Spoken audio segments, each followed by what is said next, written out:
আমি আল্লাহ তাআলার শুকরিয়া আদায় করি যে আপনাদের এই পূজা মণ্ডপে আপনাদের সাথে শরীক হতে পারছি, এই জন্য আমি আল্লাহর শুকরিয়া আদায় করি। ওদেরকে জুতা দিয়ে পেটানো দরকার ছিল।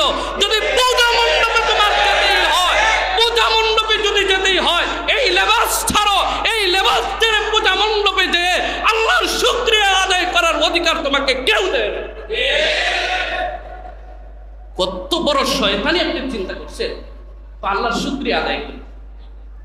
আরেকজন দেয়া ভাষণ দিছে যে রোজা আর পূজা এই দুইটা হচ্ছে একই মুদ্রার এপিট ওপিট। নাউজুবিল্লাহ বলে।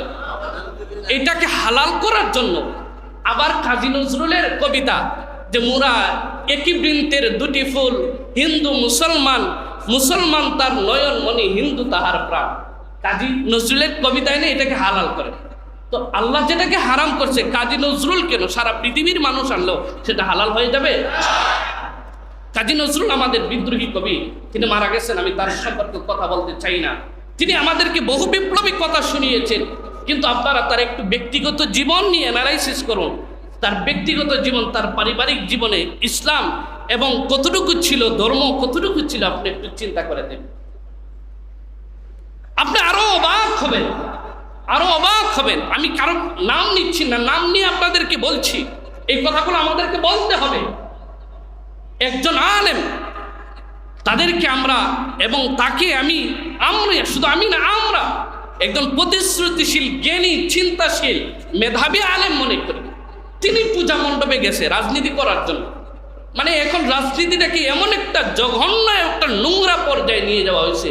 এরা যদি, আমার মনে হয় এদেরকে যদি রাজনৈতিক স্বার্থে এদেরকে যদি বলা হইতো, তাহলে এরা রাজনৈতিক স্বার্থে পূজা মণ্ডপে যে, আমার তো মনে হয় কোরআন তেলাওয়াত করে কি পূজা মণ্ডপ উদ্বোধন করতে এদের কোনো লজ্জা লাগতো না।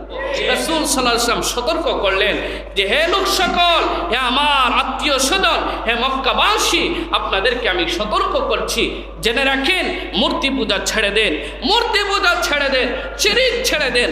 যদি শিরিক না ছাড়েন, এই পাহাড়ের পিছন দিক থেকে যেমন শত্রু অতর্কিত হামলা করতে পারে, আল্লাহর আযাব আপনাদের উপর হামলা করতে পারে, আপনার আযাব আসতে পারে।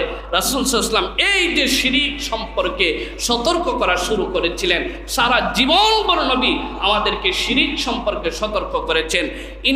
ইন্না শিরকা লাযুলমুন আযীম, নিশ্চয় শিরিক হচ্ছে সবচেয়ে বড় জুলুম।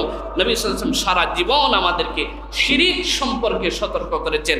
আর সেই নবীর উম্মত, সেই নবীর উম্মত দাবিদার আমরা এখন দলে দলে, জেনে না জেনে, বুঝে না বুঝে